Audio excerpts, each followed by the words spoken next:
Nananatili pa ring lubog sa baha ang ilang lalawigan sa Central Luzon sa kabila ng pagtigil na ng malakas na buhos ng ulan. May ulat si Julius Disamburon live mula sa Hermosa, Bataan. Julius. Yes, Cathy, mataas na tubig baha pa din ang sumalubong sa mga residente ng iba't ibang bayan at barangay sa Central Luzon matapos nga ang walang patid na pagbuhos na pag-uulan.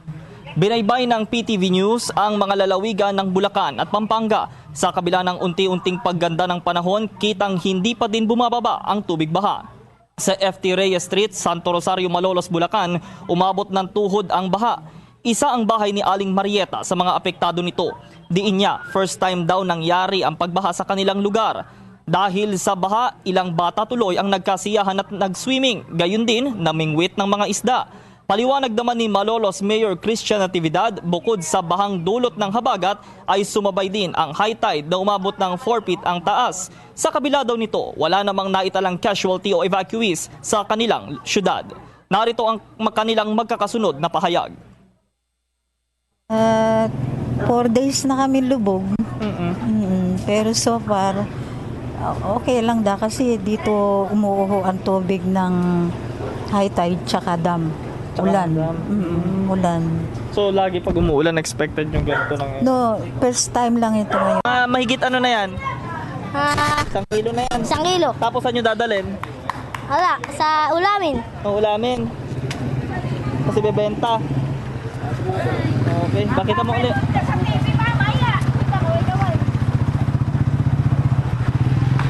Sa amin sa panahon na to kasi all accounted naman po lahat ng mga residente namin at kasama doon active naman yung mga barangay officials na nakabantay sa mga bayan.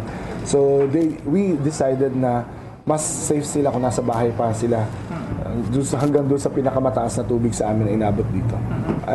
24/7 po kami naka-monitor.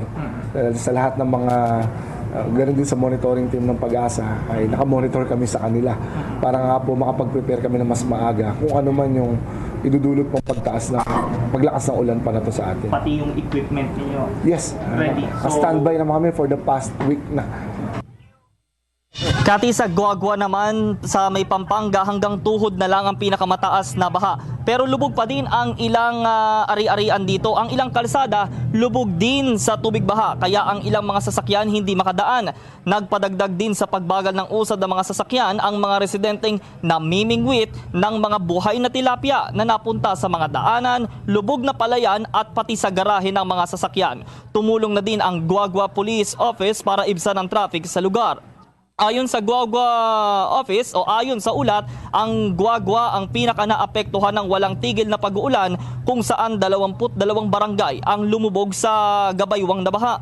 Halos 200 pamilya ang dinala sa mga evacuation centers. Sa bayan naman ng Masantol, 18 barangay ang lumubog sa baha matapos namang masira ang isang gate ng Pandan Creek. Sa bayan ng Florida Blanca, kalahating gulong naman ang taas ng tubig. Sa Bacolor naman, unti-unti nang nakararaan ang mga light vehicles dahil nag-subside na ang tubig baha, pero naitala naman ang 4 na barangay na apektado. Nagpabaha din na dito, Cathy, ang halos 10 barangay ng bayan ng Macabebe ang high tide na may 3 feet na taas, habang 5 naman sa Lubao at San Simon ang apektadong barangay. Samantala naman, Cathy, dito sa ating kinaroroonan ngayon sa may bahagi ng Barangay Daungan at doon sa may bandang dulo sa may Barangay Almacen, dito pa rin po yan sa Hermosa, Bataan, ay halos gatuhod na lamang po ang level ng tubig baha. Ayon sa mga impormasyong ating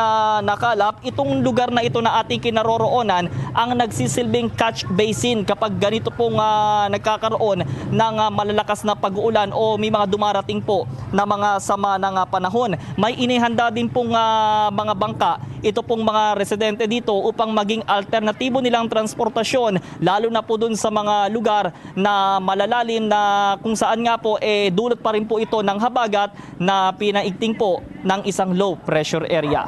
At yan ang ating live report mula dito sa Hermosa, Bataan. Para sa PTV News, Julius Disamburon.